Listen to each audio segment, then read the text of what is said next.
ಕೋಲಾರದಲ್ಲಿ ಲೋಕಾಯುಕ್ತ ದಾಳಿಯ ಸಂದರ್ಭದಲ್ಲಿ ಹೈಡ್ರಾಮವೇ ನಡೆದಿದೆ. ಲಂಚದ ಹಣವನ್ನು ಬಿಸಾಕಿ ಓಡ್ ಹೋಗಿರುವಂಥದ್ದು.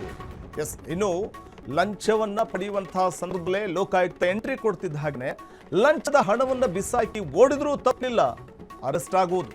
ಹಣ ಬಿಸಾಕಿ ಎಸ್ಕೇಪ್ ಆಗುವುದಕ್ಕೆ FDC ಪ್ರಯತ್ನ ಮಾಡ್ತಾರೆ. ಕೋಲಾರದಲ್ಲಿ ಲೋಕಾಯುಕ್ತ ಪೊಲೀಸರು ಭರ್ಜರಿ ಬೇಟೆ ನಡೆಸಿದ್ದಾರೆ. FDC ಶ್ಯಾಮಲ ಸೇರಿ 3 ಲಂಚ ಬಾಕರನ್ನು ಲಾಕ್ ಮಾಡಲಾಗಿದೆ. ಮೆಡಿಕಲ್ ಸ್ಟೋರ್ ಲೈಸೆನ್ಸ್ ನವೀಕರಣಕ್ಕೆ ಲಂಚಕ್ಕೋಸ್ಕರ ಡಿಮ್ಯಾಂಡ್ ಇಟ್ಟಿದ್ರಂತೆ.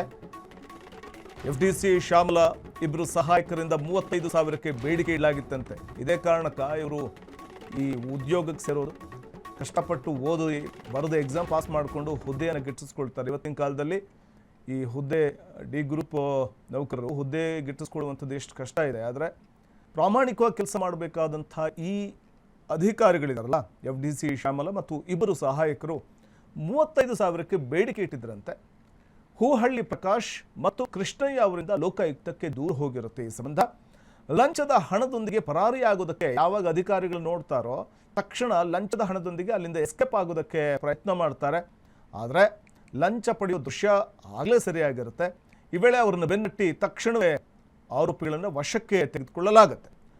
ತಡರಾತ್ರಿವರೆಗೆ ಹುಡುಕಾಡಿದ್ರೂ ಲಂಚದ ಹಣ ಮಾತ್ರ ಸಿಕ್ಕಿರಲಿಲ್ಲ. ಇನ್ನು DYSP ವೆಂಕಟೇಶ್ ನೇತೃತ್ವದಲ್ಲಿ ಮಿಂಚಿನ ಕಾರ್ಯಾಚರಣೆ ನಡೆಸಲಾಗಿದೆ. ಕ್ಷಣ ಕ್ಷಣದ ಸುದ್ದಿಗಳಿಗಾಗಿ ಫ್ರೀಡಂ ಟಿವಿ ಸಬ್ಸ್ಕ್ರೈಬ್ ಮಾಡಿ, ಲೈಕ್ ಮಾಡಿ ಹಾಗೂ ಫಾಲೋ ಮಾಡಿ. ಹೊಸ ಸುದ್ದಿಗಳ ನೋಟಿಫಿಕೇಶನ್ಗಾಗಿ ಬೆಲ್ ಐಕಾನ್ ಮೇಲೆ ಕ್ಲಿಕ್ ಮಾಡಿ.